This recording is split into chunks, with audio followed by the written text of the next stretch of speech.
bonsoir chers amis. Alors écoutez, je vais tenter d'expliquer d'où vient le nom quinte du loup, parce que c'est des mots qu'on emploie, et on va parler aussi de ce fameux comma pythagoricien. Alors là c'est bien deux choses incompatibles. Alors déjà la quinte du loup, eh bien je vais vous faire entendre ce que c'est d'abord qu'une quinte. Alors il faut savoir qu'au piano, tempérament égal, ça marche pas?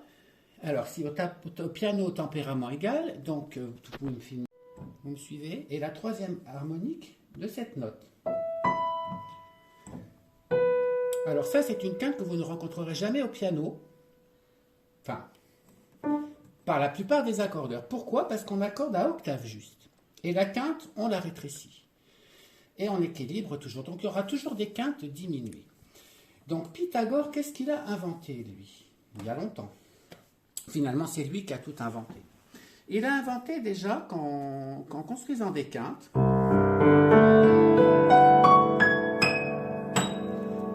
et le fameux si bémol du fin du clavier, c'est donc un la dièse qui deviendra mi dièse, ici, qui donnera un fa. Donc j'ai toutes mes 12 quintes, je les refais.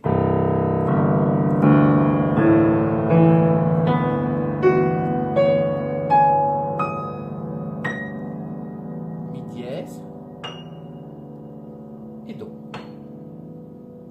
Et quand je ramène tout ça dans l'octave, parce que je divise des vibrations par deux, l'octave c'est le double de vibration que la note d'origine, voilà l'octave, le double, le triple, quadruple, quintuple, etc., la tierce. Donc on ramène tout dans une octave, et on a nos successions de quintes qui arrivent. Sauf que ça ne marche pas, parce qu'on arrive du coup à ce fameux mi, qu'est-ce que je raconte, mi dièse, qui va tomber ici, c'est-à-dire, au lieu de tomber là, il tombe entre ces deux notes. Alors Pythagore s'est dit, bon ben ça va pas, comment on va faire? Eh ben ce qu'on va faire, c'est qu'on va appeler cette différence entre l'octave et le do et le si dièse, le comma pythagoricien. Et on va diviser ce comma en 12 parties égales pour faire mes quintes tempérées, c'est-à-dire qu'ils puissent rentrer dans l'octave. Je ne sais pas si vous avez tout suivi. On a compris? Voilà. Enfin, ça, c'est ce qu'il aurait dû faire, mais ce n'est pas ce qu'il a fait. C'est ce qu'on a fait plus tard, pour tempérer le piano. Lui, ce qu'il a dit, bah, cette quinte, on va la garder, ce sera la quinte du loup. Voilà. Alors maintenant, je vais vous faire entendre une quinte du loup, c'est-à-dire que je vais ajouter, parce que ça s'est un petit peu déformé, maintenant, on va finalement rétrécir cette quinte d'un comma pythagoricien pour voir ce que ça donne. Alors là, évidemment, je vais le faire à l'oreille parce que je sais. Alors, donc je pars de ma quinte pure et je vais donc réduire l'intervalle en augmentant le mi pour le rendre dièse.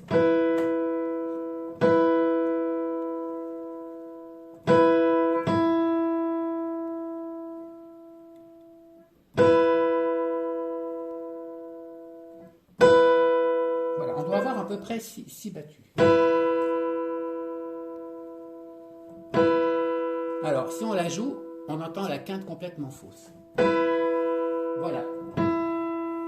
Voilà à peu près. Alors, on est là. Que je ne dise pas de bêtises. Ouais, je ne suis pas tout à fait. Voilà, je devrais être à 333 Hz. Voilà. C'est vraiment pas beau. On entend qu'elle est fausse, la quinte. Hein. Et je plante un accord dessus. Ah, évidemment, la tierce, elle sonne bien. Elle est pure. Ah, tiens. Ça rend ma tierce pure. Première découverte.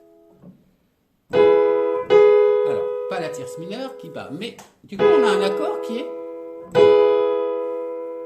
potable. Parce que j'ai une tierce pure, mais par contre, la quinte toute seule, c'est absolument pas possible. Voilà. Et donc, on n'utilise pas dans le tempérament. En tout cas, on va l'utiliser pour mettre dans une tonalité poubelle, c'est-à-dire une tonalité qui ne va pas fonctionner, dont on ne se servira pas. Alors, je remets ma quinte pure.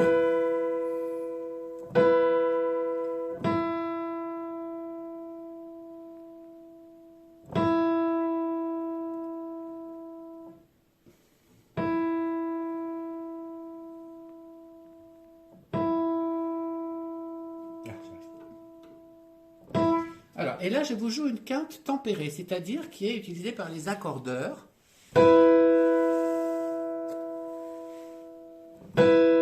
Alors, c'est très subtil, mais on entend la battue. Presque toutes les secondes, un petit peu plus qu'une seconde. Et maintenant, je vais la rendre pure. Écoutez bien pendant que je la joue.